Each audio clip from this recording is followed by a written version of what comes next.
let's talk about your point shoes here. Yes. So you have been in freeze almost your entire dancing career slash training period, right? Yeah, I did.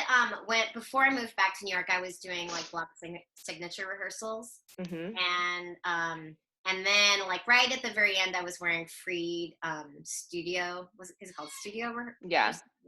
the I sock tried. shoes. Yeah, the student shoe. Sorry, there's a baby crying in the background. Totally fine. Real life. Yeah, exactly. When you get to SAB and New York City Ballet, they're very pro just the regular freeds, not even the student shoe.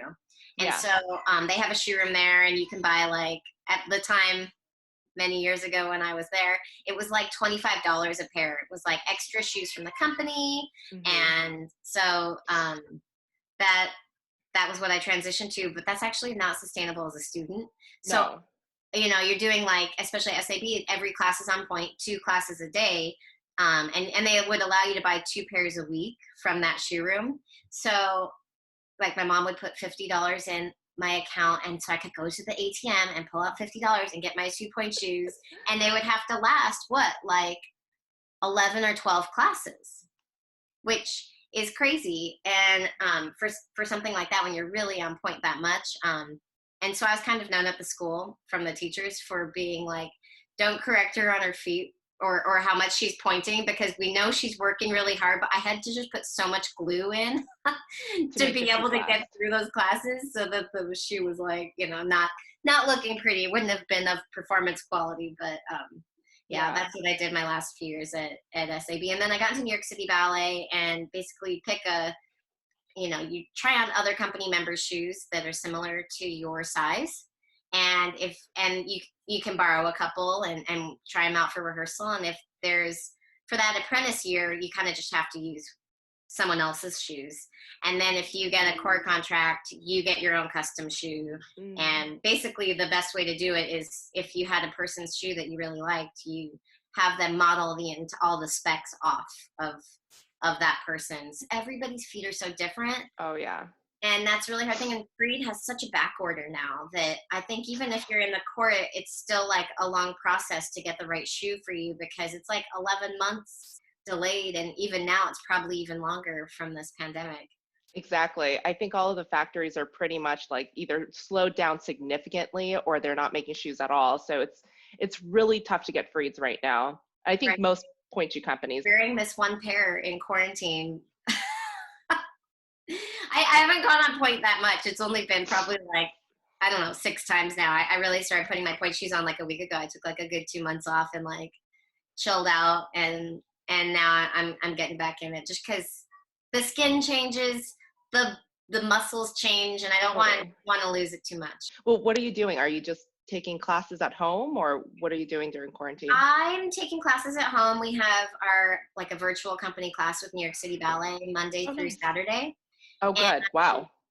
yeah, I do when it's convenient for me with a baby and no daycare. But Uh-huh. no, I'm trying to do like a good 5 classes a week, and then I when I teach for SAB, I teach twice a week. So when I teach, and they're always on point, usually even at home. So I find that I give better combinations when I wear my point shoes. So that's another opportunity to be in my point shoes and be like, not even like on point so much, but just in the point shoes, building up the calluses again. Let's talk about what type of point shoes you're wearing. Like what Okay. model are you wearing in the freeze? Yeah. This is like the back of my shoe. I'm Oh, so it's a wing block. Yeah, I wear club, wing block, Fortiflex shank. Okay, so Fortiflex is a custom, so you want it to be a little bit harder than normal, right? Right. So Yeah. you get the Fortiflex, and do you like a 3/4 or anything? What do you I do? do. I split. This is kind of one that's not done yet, Uh-huh. but the Fortiflex comes with these 2 different colored shanks, and I stick my scissors in there. So one time I kind of stabbed myself, so be careful. Ugh. Um, and kind of like whittle my scissors in between, and then you're able to kind of separate the 2 shanks. It's just Mm-hmm. something that I figured out, like, I don't know, kind of a while into my career. A friend in the company, Gina Pascogan, she was doing this to her shoes, and we were the exact same size randomly. And she had a pair of shoes that I decided I wanted to try. Like they were brand new, sewn, and for some reason she like let me wear them. I forget what the circumstance was. Maybe I had no shoes or something. She's like, so I wore shoes for this like Ruby's like dress rehearsal. It was like an Uh-huh. important rehearsal, and I loved her shoes, and so I just copied everything she did, including how she sewed them. So she does this thing to her shank. She separates it, and then what I do is like probably almost half an inch below that seam here. The waist seam. Yes, I cut that inside shank. I'm going to cut this one. Got it. And so when I stand on the shoe, I still have one nice long line. There's nothing cutting into the bottom of my arch. That's nice. But ever since I did that, like, I just can't go back. I remember I did this one show on a tour with the company, and I was like, it was divert. And I was like, why can't I point my feet in these shoes? Like, what's going on? Then I took my shoes off after the show, and I realized I'd forgotten to cut that part of the shank. And it Yeah, so just you can't point your foot. yeah, it makes such a difference, especially since as a professional, like basically my program for myself is a brand new pair of shoes for every show. And then I'll let those shoes dry out overnight. And then I'll put a little glue in it for a rehearsal the next day. And I'll have like, 8 pairs of shoes that I'm uh, rotating back and forth between because you need to really let them dry. But for performances, my feet just look best in a brand new shoe. Mm-hmm. So, because I also struggle with some twisting in my shoe. Does it twist at the beginning or does it twist after you start dancing in the shoe? It twists like the third or fourth time I put the shoe on. Like I can mold it from the get-go once it's still pretty hard, but then once all of this starts to break down, it kind of hugs into the tailor's bunion I have Yeah. and pushes off to the side. But when the box is still pretty hard, I can still maintain it without having the end feel like it wants to sickle. So you really need the wing blocks then because it's already a pretty hard wing and it comes up pretty close to the foot. Where Yeah, you I cut don't the know shank. exactly like how it is compared to other people's shoes, but actually, my order is wing block with extra glue in the tip. Mm. So So I you guess break your that would box. be here. Yeah. So I never actually have it get so dead here that I'm putting glue here. Where I put glue is where the shank meets the end of the tip. Mm-hmm. And my test for it, like this is a new shoe, so you can see like I can't even like bend it, but Mm-hmm. like once it Oh, starts to get squishy. kind of squishy there, and even that's not very squishy because I've already glued it here. But once that starts to die down, I've found that I can't hold myself up on point as well, and that for me that's a key area. So that's like my test. Like if I have an old pair of shoes, I'm like da da da, and I squeeze, and then maybe I'll put a little more glue in, or glue for the first time, and then I also glue on the inside. I'll glue like here and here on each side of the shank, and then last ditch effort is a little bit of glue on the edges on the outside if I need even more after I put it on. Mm-hmm. But I like to kind of do it in stages because you don't want to go too far and then feel like your toes won't point. So Yeah, exactly. So like the Fortiflex is actually the double shank, right? But normally wing blocks, they don't have the double shank. So in that case, if you're 3/4ing that, you probably just have to cut the shank.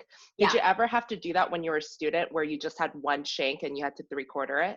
I never did that as a student. I needed as much like hardness as the shoe could provide because there's so many classes as a student and you have so few shoes and you have such Mm-hmm. a tight budget. So I was never about to try to like overly deaden my shoes. Yeah. It was more about how to make them more hard. Yeah, exactly. I think that's another thing with students too, is like if you're buying your own shoes, a lot of these like pointy hacks that we do on our channel, if you copy that, they have to understand that it's going to kill the shoes faster, but you guys get shoes provided for you, and a lot of Yeah, students have to pay for it. we are totally spoiled. I mean, there's some companies in other countries where they, don't have the Ugh. wealth of shoes that we have. So, you know, you can do with less, but we're very lucky to have the amount that we have. I think the point shoe budget in New York City Ballet for each year is like $1 million or something really insane like I'm that. not surprised. Yeah, I'm not surprised. They're already so expensive because they're handmade, they're crafted. A lot of the students that are watching this, I always try to mention this as well, but it's like if you need longevity, like don't mess with your shoes. Yeah, totally. Anything glue. Yeah. I did not start manipulating my shoes in terms of the shank until I, have my own custom order and I was not having to pay for them. Yes. So some people, when they 3/4 the shank, it makes them last longer, and some people it doesn't last as long. So for you, does it die faster when you 3/4 your shanks? Well, I would say, like, looking back, it probably lasts a little longer because I don't have to try to break the whole shoe in to get to my full point. Yes. Like, I cut it and I just can be up there, and it's Hmm. just right where I need to be. So, um, Yeah.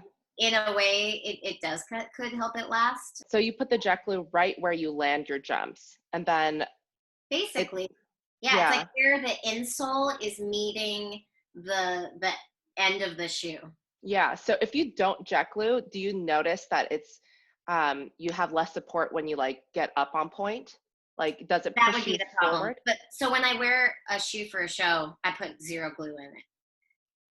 It's like Got it. it's brand Mm, new, and then when I'm re-gluing it for rehearsal the next day, if it mm-hmm. needs glue, which it usually does, that's the thing I do is, and it's because if I put them on again and didn't glue them by the time that hour of rehearsal is over, this is going to be so far over because this part's dead right here. Got it. Okay. It's funny because some people fall forward and some people fall back depending on like how their ankles Yeah, move. So interesting. yours, yeah, so you get pushed forward.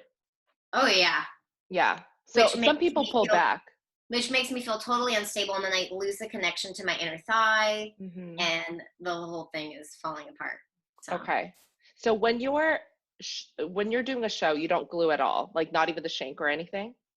So you just cut the part of the shank and then it's good to go. You don't step on the box, you don't glue it, I, nothing. I step on the box. That's it.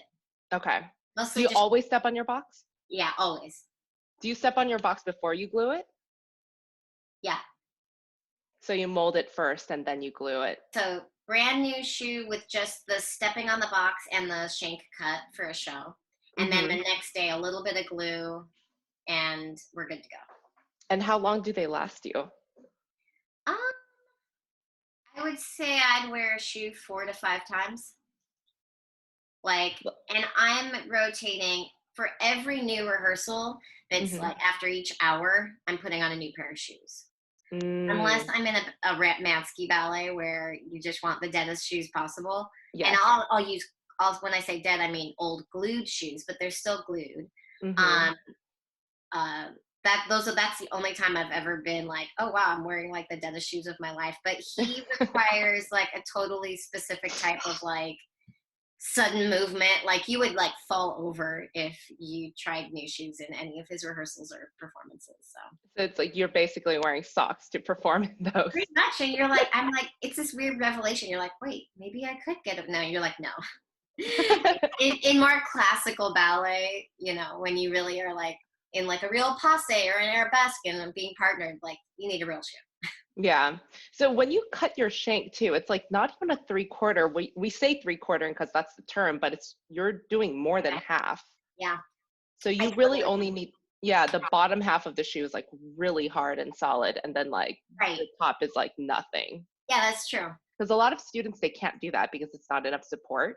But it's like Uh-huh. you really just need like the bottom half to Well, be it's really, interesting really to think solid. about. Like, there must have been a time in my career where my foot wasn't strong enough, and I did enjoy that support. And then it got to a point where I'm like, I could point more, and it's not showing, and I want it to show.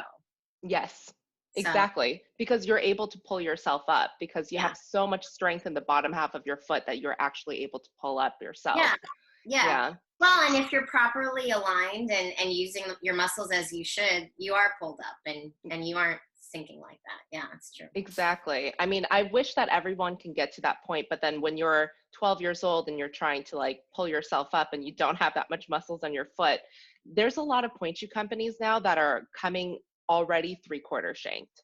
And Interesting. a lot of dancers that are young, they're either like breaking it too quickly because they don't have the muscles to be able to like pull themselves up, Oh, or it's just interesting. not enough support. Could I see one of your shoes on you? Yes. Beautiful. So this is all ready to go.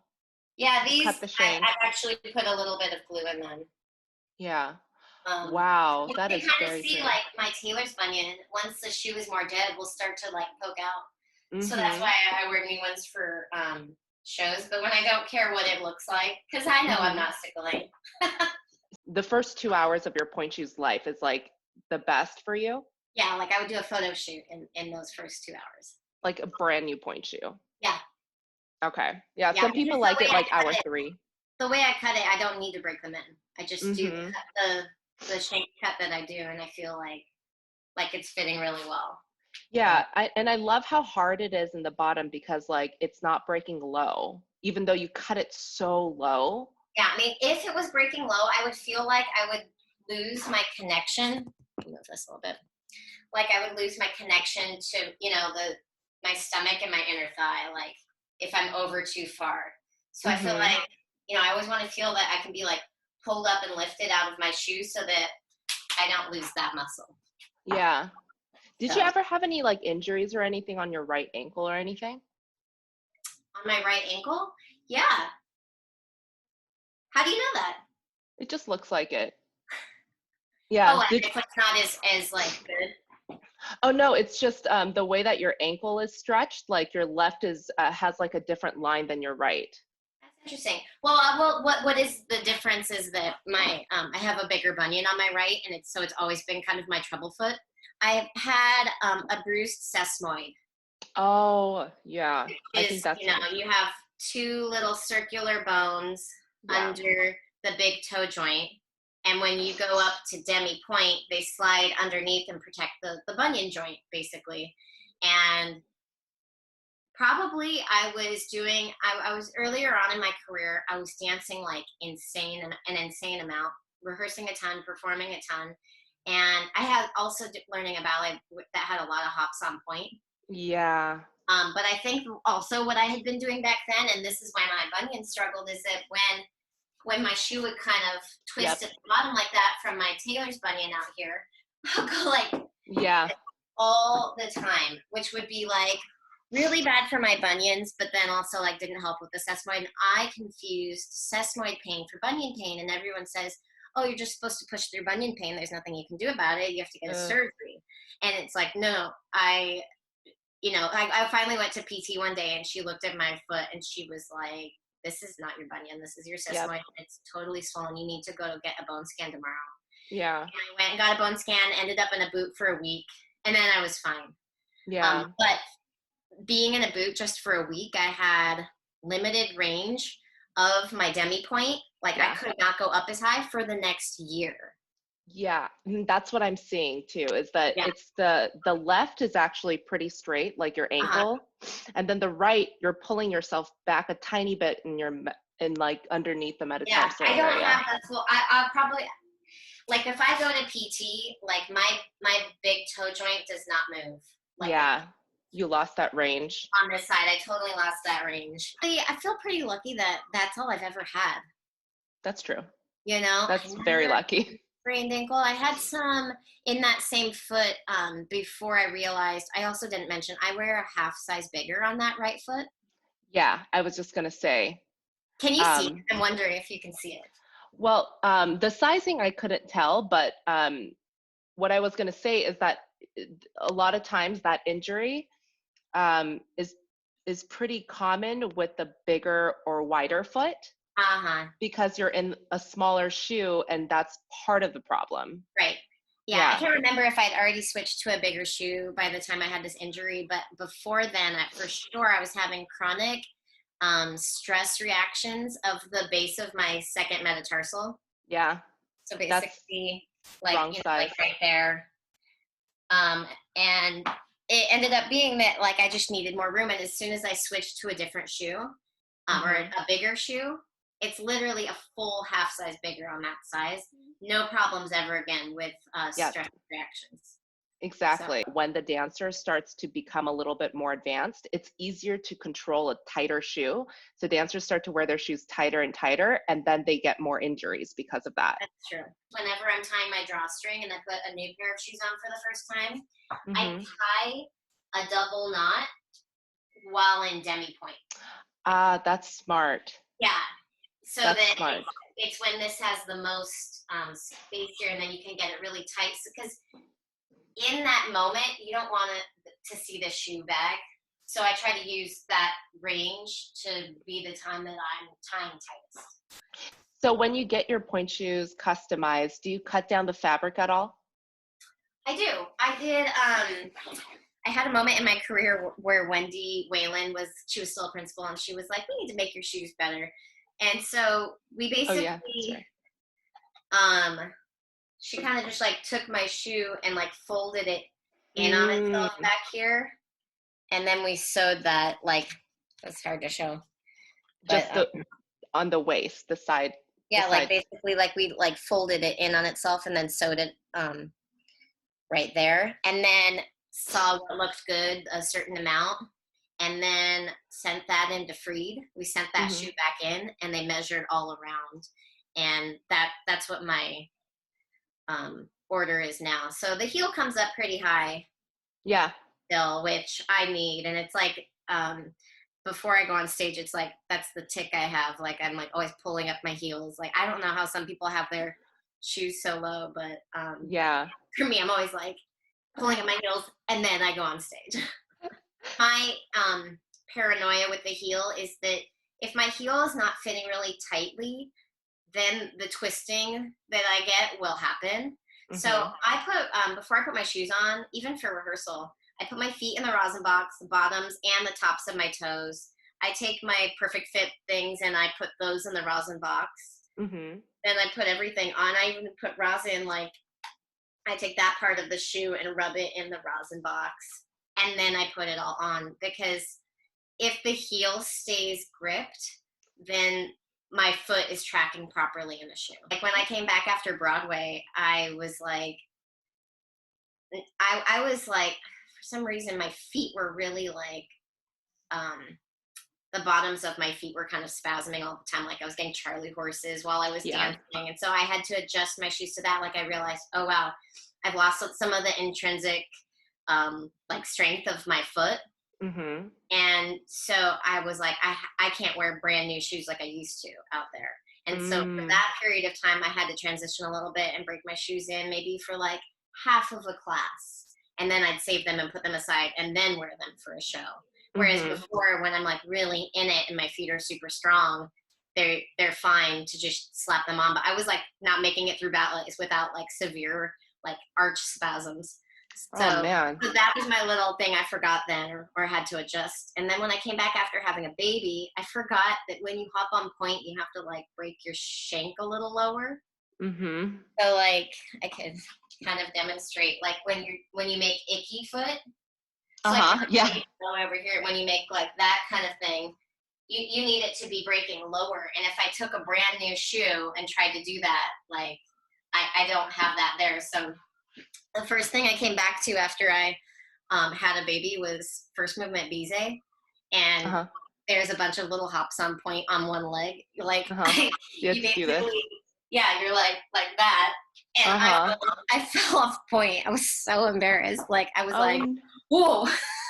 oh my And I gosh. just like tried to like save face, but I went off stage. I was like, oh yeah, yeah, you gotta bring it lower when you wear the brand new shoes, because I'd done all these rehearsals, but they were in more dead shoes. And then Mm. I slapped on my new shoes for the show, and I was like, oh yeah, whoops. Yeah. Do you think your feet changed at all after you had a You baby? know, I was worried that they would, because I have so many shoes. Actually, I have like 200 shoes Oh my gosh. at the company right now. Like, That's really rare. I feel like I yeah, have to do like a post-pregnancy fitting for like most people. yeah, that was really lucky. I wonder if like having all of that weight and then being on Pointe would maybe forever alter the structure of your feet and make your bones spread. Like, I don't know, but what I did while I was pregnant, I swam a lot. And I did ballet Nice. bars in the pool, and I jumped in the pool. That's So nice. it was like all a weightless thing, and that was like my saving grace. The biggest thing that I figured out was that your feet aren't necessarily the same on either side, and so half of my order coming in for the company is a 5 XX heel pin, and the other Uh-huh. half is a 5.5 XX heel pin. So they just split the Yeah. order in half. My left leg is a lot, not a lot. It's like half an inch longer than my right Longer. leg. Yeah. Did So you ever I'm have trying any to. hip problems? It's mostly like a small scoliosis showing up in the legs, which is possibly avoidable, possibly not. Um, Yeah. but for me, it is just functional. So like the more I use my muscles and the more I'm dancing, the more the one leg is getting shorter because the muscles get tight. And so I just go to the chiropractor and he like lengthens out my spine, and it's been my saving grace. But so I did have a hip problem very, very early on the longer leg side. Mm-hmm. And the PTs had me wearing like a lift in my shorter leg.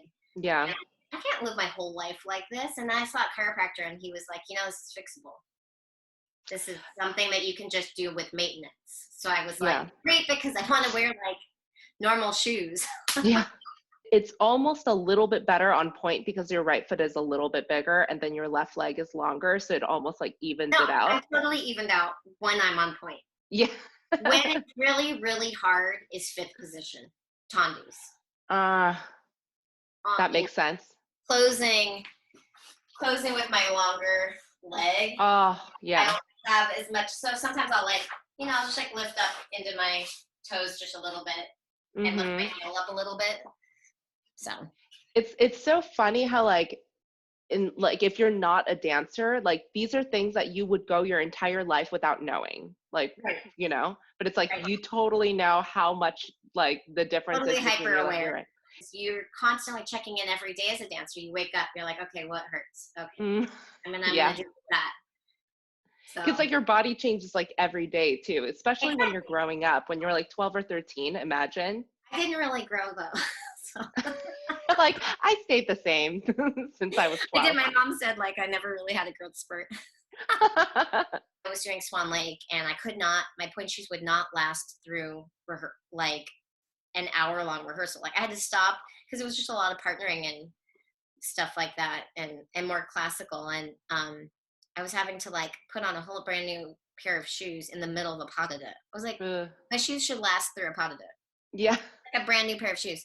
So I tried them again, and I thought about it. And Sarah Mearns had used this technique with the Perfect Fit Point inserts that she told me about, to put more putty kind of underneath the toes, so that Mm, when you go to grip the shoe, like there's something to it's grip. immediately there. And so basically I use it for that to help me manipulate the shoe to point better, but then I also use the putty in a way to fill the negative space of my tailor's bunion.